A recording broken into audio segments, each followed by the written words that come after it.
अस्सलामुअलैकुम। तो फ़ैयाल अलैहिस्सलाम मदर, ये सामने ज़रीब मुबारक है बीबी उम्मुल बनीन सलामुल्लाह अलैहा की।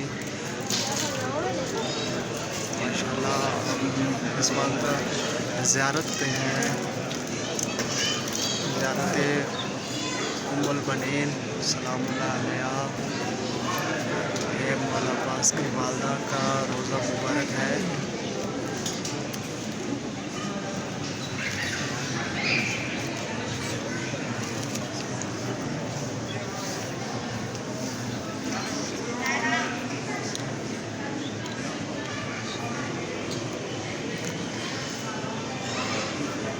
ये ज़ियारत उम्मुल बनीन सलामुल्लाह अलैहा वालदा मौला अब्बास अलैहिस्सलाम की।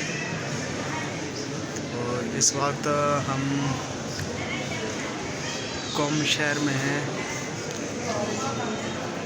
ये सामने मौला